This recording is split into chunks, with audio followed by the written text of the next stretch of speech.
Hi, welcome back to Falling Down Garage. This is going to be episode 4 of the exterior restoration series. At the beginning, you're going to see me tacking down the siding. It has cut nails that were made by blacksmiths or in some sort of rudimentary factory back in the 19th century. And it's boring. And if you don't want to watch that, but you want to see the crowd pleasers where I do the prep, you can skip ahead. I'll put something down in the comments where that point is. So anyways, stay with me. We're going to be right back and get started with the video. Thank you. All right, so today kind of ate me alive work-wise. I'm going to go up on the wall here and just try to... I'm going to try to set nails. Just do little ticky-tack stuff that has to get done. That's kind of inhibiting my ability to do a good job, and I'm ultimately not gonna let myself get dirty today. So I'm gonna pull staples, throw nails in where I can. Just, oh my god, look at that. Anytime you see that, it's insect damage, and it's a lot worse than it looks. So I'm gonna just go up and find loose stuff and make it less loose. Tomorrow, I hope the weather should be on my side. I hope to get back up on there and sand, and my girlfriend will be off, so I'll have some help. All right, if I have anything interesting, I'll film it. Thanks. So it's stuff like this that I'm looking to improve upon. Now, not necessarily here, because I've kind of condemned these boards to getting replaced, but maybe I can save them. But on this side, I've got to do something. Now this one's got to get replaced because there's no board to board, but which means I don't want to fasten this one down, but this one's broken too. But there's ones higher up that maybe I can do something with. So I'm probably gonna have to make some decisions, though each board depends on the one above it and below it to a different degree, because the one below it provides a shim, and the one above it anchors it down. But I'd rather have some imperfections than have it look plasticky and perfect. That's gonna get replaced because that's actually clapboard from where I worked on the basement doors. But I'm gonna go by mainly up in here along the seams and try to anchor everything down better. I'm gonna make some hard compromises. There might be some places where I choose to hold my nose and throw some exterior galvanized screws in, because the nails, when you hit them, they sometimes want to split the wood, and sometimes the screws are just more forgiving. Maybe I'll back them out and replace them, maybe I won't, but I've got to get progress, and my job doesn't give me a lot of free time. I work very hard to try to find free time, but the reality is, if I'm doing anything besides working, I'm kind of playing hooky, and I try not to do. That's a terrible life view, but it's what pays the bills. So I bite off more than I can chew, and I just find a way to make it work anyways. That's what how my profession is. All right, I had screws. I don't know what I did with them. I just had them out the other day. I'll find them. I'll be back. I'll join you in progress up on the wall. Thanks. Okay, so I'm up on the ladder here. It's obviously dark out, and that's kind of my life, not having enough time to do stuff, but I've got to get this done. These are cut nails, which I'll demonstrate to you later. I actually have salvaged cut nails. Some of them are bent, but the problem is they taper as they go in. They're kind of like skinny triangles or triangular prisms or something to that effect. They're four-sided, but long story short, they don't do a very good job of grabbing onto the wood Right here, I chose to compromise, and I threw a deck screw in. There was a gap here where it was kind of flexible, and it sucked it right down and got it nice and tight, and that's kind of what I need. So I think in places where I'm saving the wood, I'm gonna make that compromise, and hopefully whoever has this, here's a place right here is a great candidate for it. So, because the holes, there's a wallard, which is really, I think, mean hollowed out. That's a terrible candidate for a fastener, but it's an appropriate location for a fastener. So I'm gonna switch to a screw to compromise. So this went from being floppy to tight.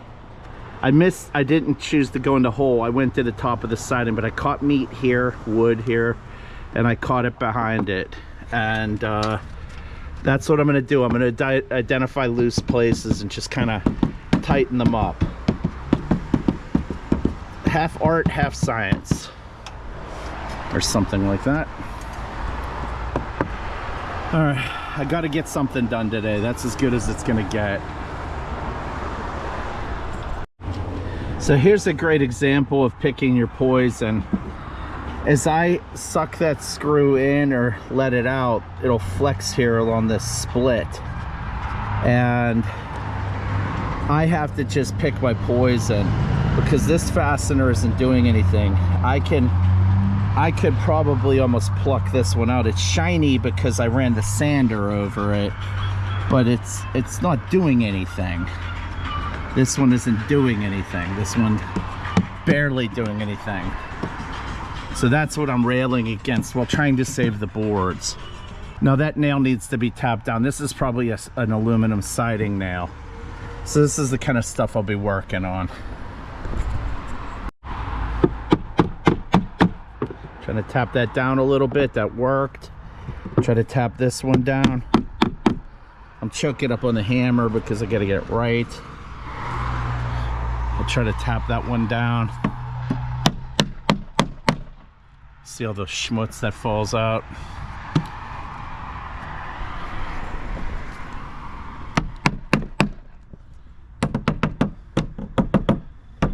Yeah. I have a habit of being too precious with the way the old timers did it. And there's a time to do that, and then there's the time to get her done. And it's something I had to work on in my personal journey in life. I'm proud of taking this down to bare wood. You could say, well, why didn't you do vinyl siding? Now, technically, I'm not allowed to, but I wouldn't anyways. I despise vinyl siding, even though it's the right choice for most people, but not for me. All right, so see, tamping that up with one hand and then firing a screw into it, catching something to just immobilize it. I should pluck these out, but the path of least resistance is just tamp them down.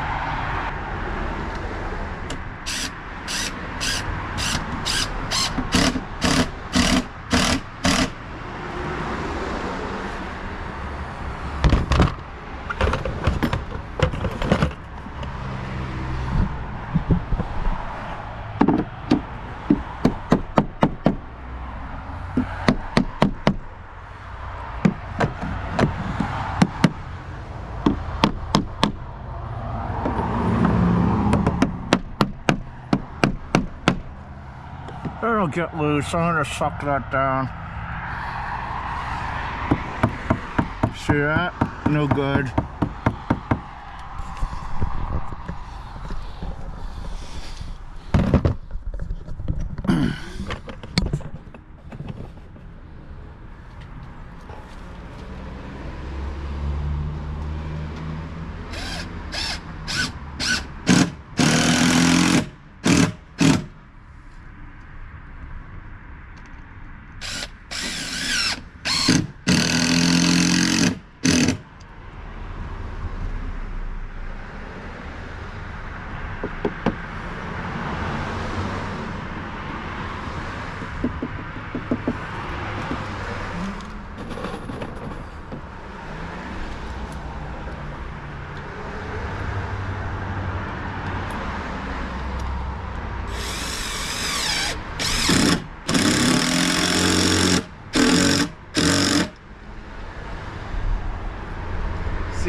So I went mid-board. You're supposed to hit them here, okay?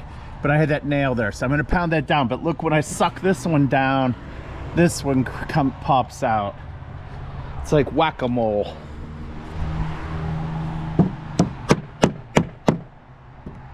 You could say, well, why don't you just nail them down? Because they're gonna pop back up. I have no intention of leaving this house alive unless my kid begs me to move into the house. When I'm old, then I'll move to Hilton Head or Puerto Rico or something, but assuming I had the money. But I'm old. I'm too old to be doing this, but I'm still able to. And this is my last best chance to do all those things in my life that I always wanted to do. So I'm taking advantage of it. I don't watch sports. I don't hang out with my friends. I just work. So I miss sports. I miss my friends, but they're not getting this stuff done. So I'm doing what I'm doing.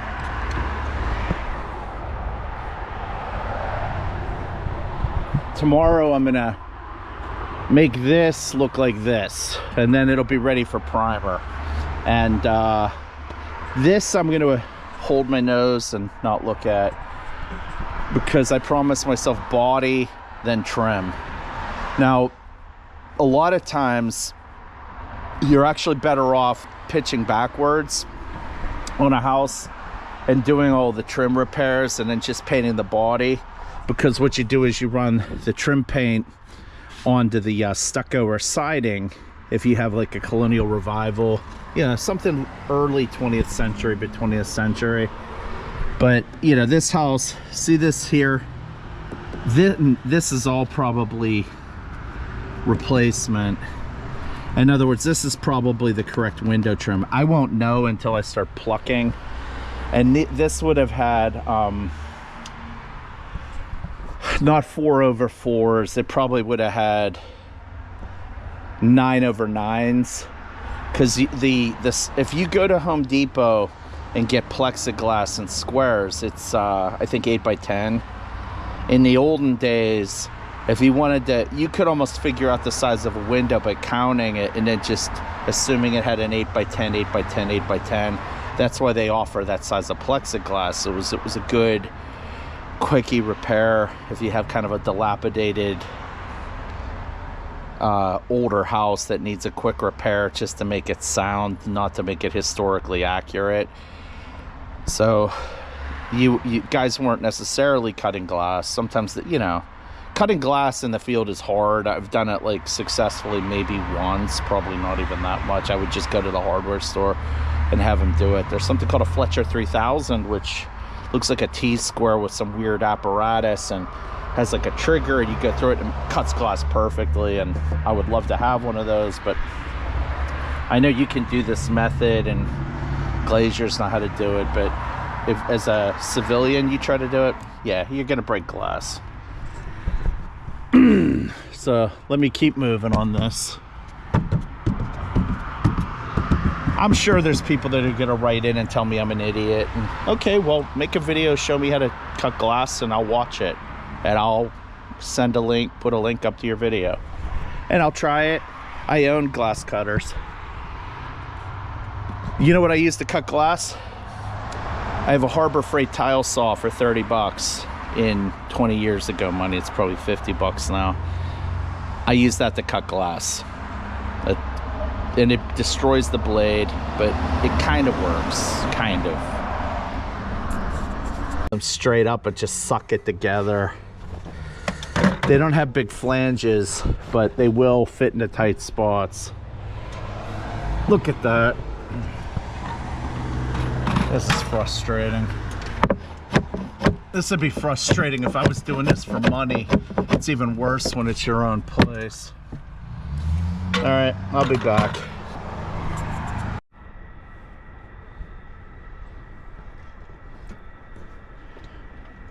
That looks like that kind of fly that's a false wasp or whatever.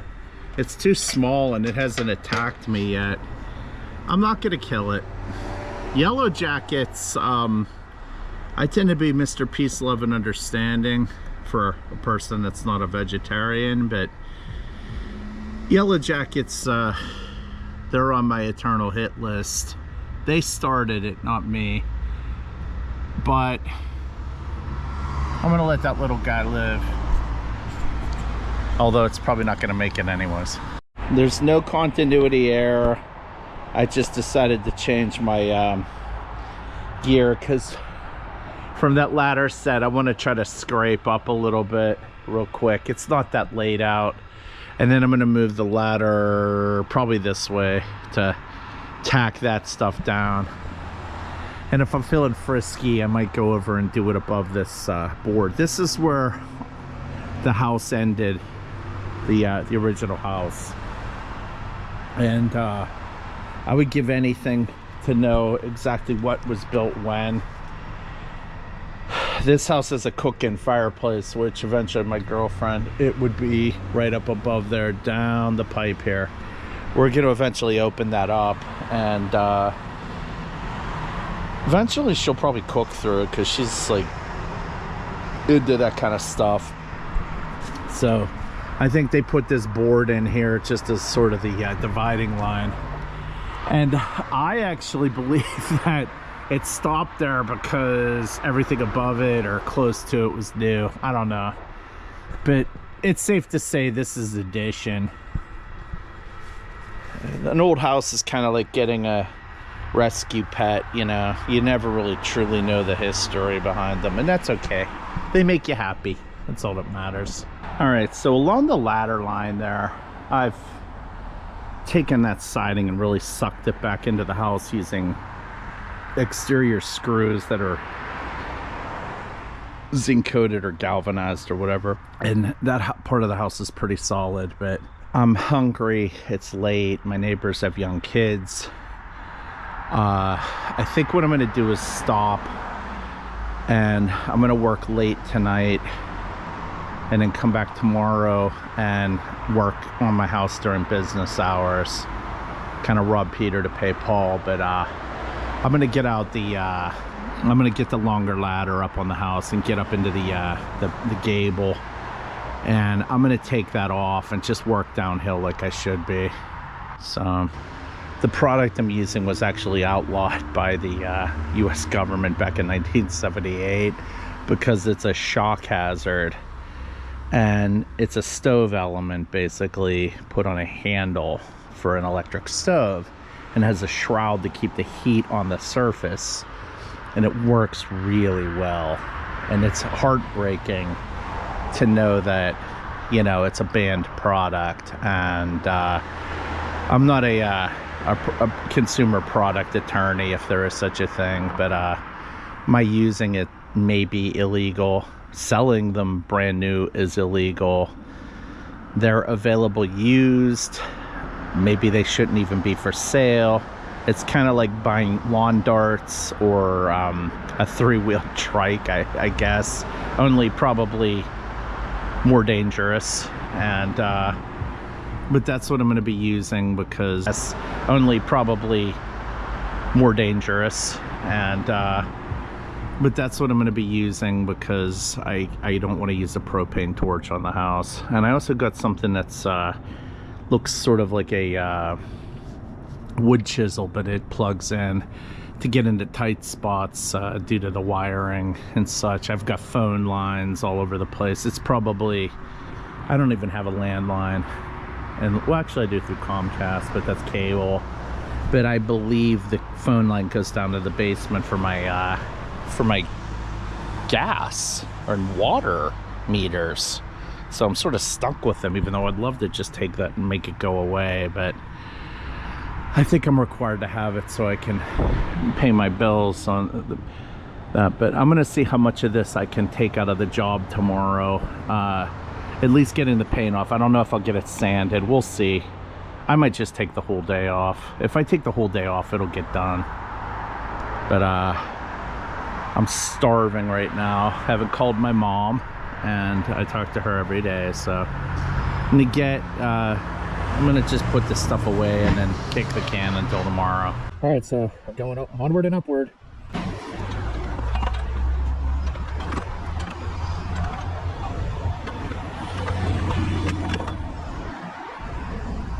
You can see it from the ground, but it's just begging to fall off the house.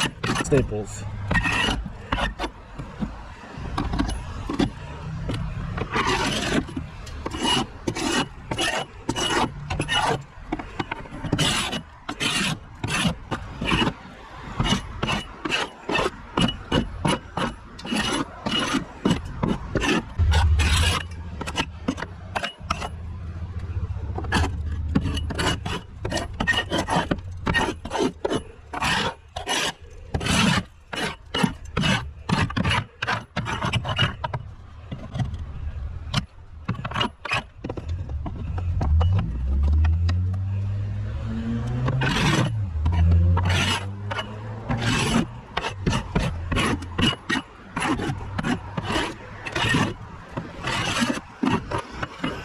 I have to figure out what this is. If I can eliminate it, I'm going to.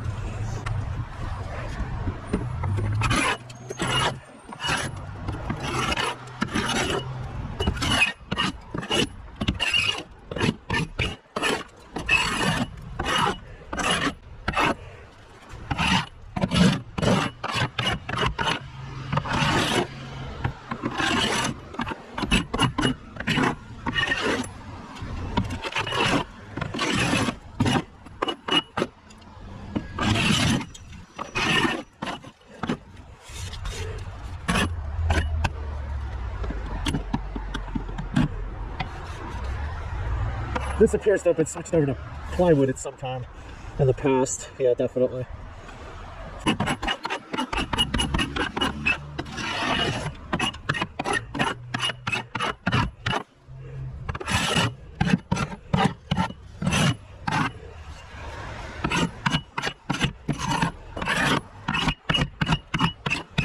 Going across the grade sometimes gets better results, as you can see. Alright, now I've got some loose nails. This is nowhere near as bad as down below. Probably because it gets less exposure to the sun. See this here? No locking that down, it's already pulled through.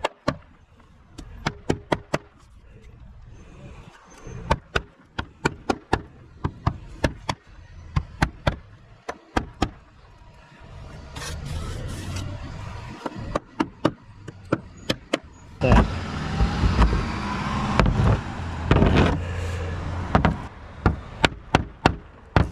See how when you hit it, the paint just explodes.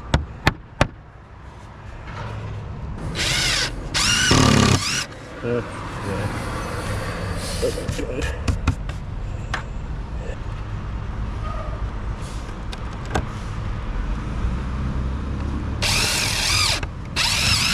Yep, they're just skipping over it.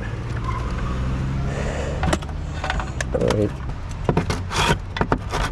Get this lower profile scraper for areas where the other one won't fit with the ladder position.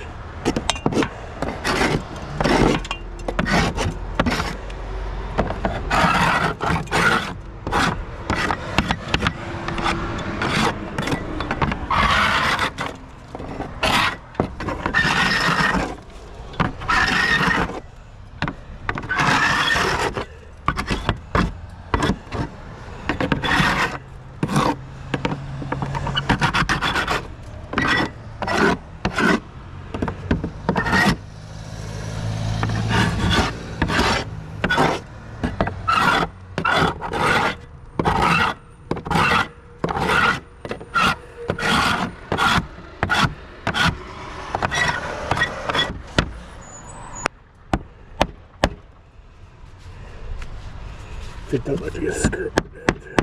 Yeah, it is. I'm going to work very deliberately with this thing. So I don't want to touch the two electrodes.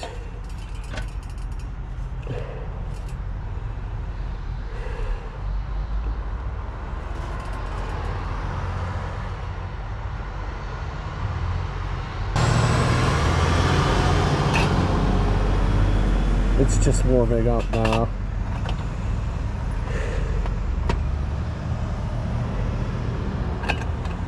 When you're in your house, it runs off of 220. This is a 110 line.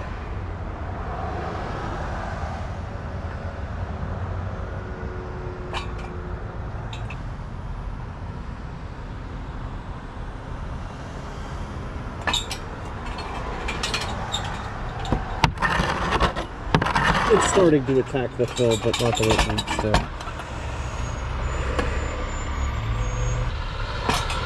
There we go. A little more.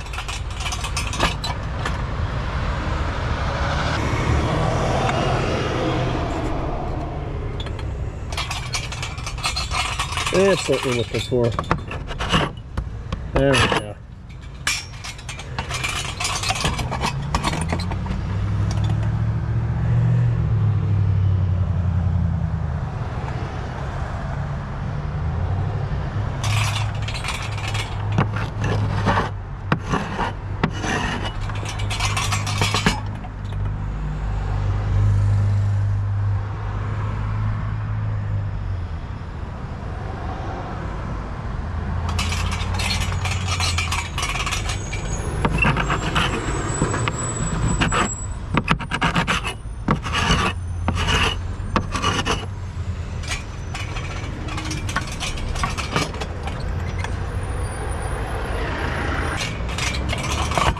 Don't get cute when you're this high up about reaching.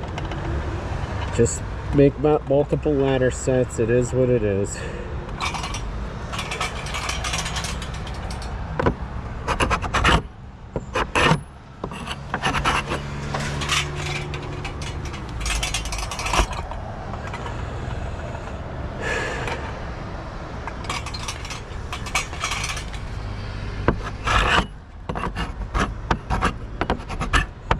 I tilt the scraper to get more leverage in a specified spot so I could just get under it.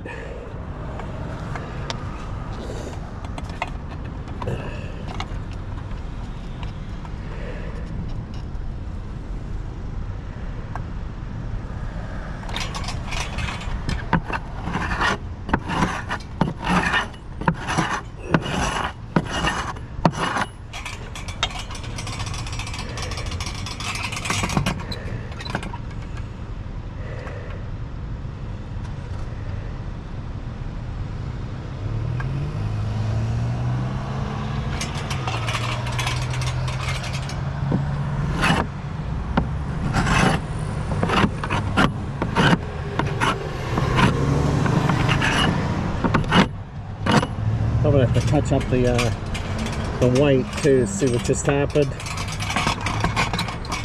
Try to avoid that.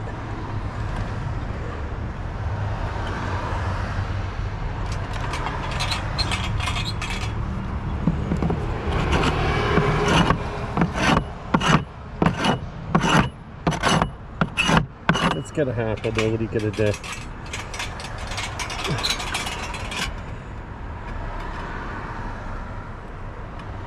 I don't know if this is going to work. I'm doubtful. Oh, maybe it will.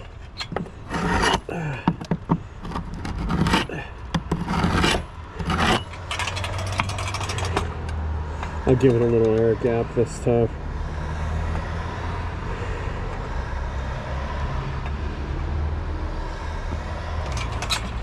That's what you don't want.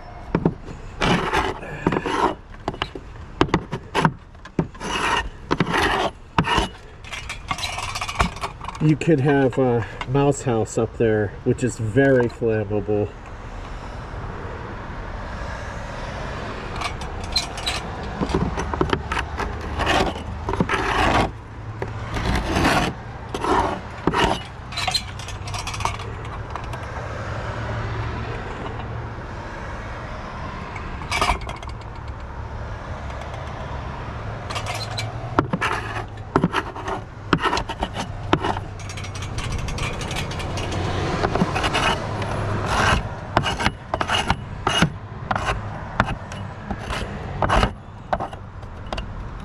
Staples.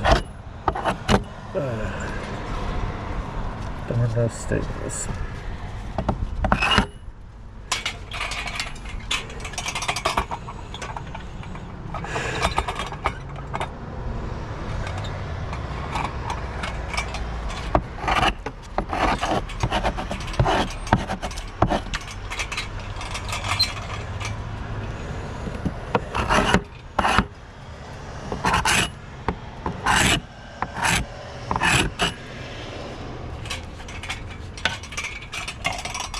You cannot touch these things.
I'm gonna let this die off, and I'm gonna switch over to time lapse.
Hi.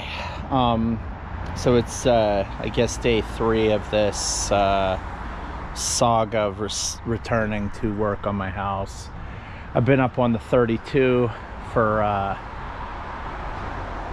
guess 2 hours, and using the totally illegal since 1978 paint remover from Red Devil. They also sold them at Sears under the Craftsman line, and I got shocked by it. All kidding aside, I was bumping against one of the elements, and now it's got a high amount of resistance because it's, I guess, some sort of steel irony product, but it's as advertised.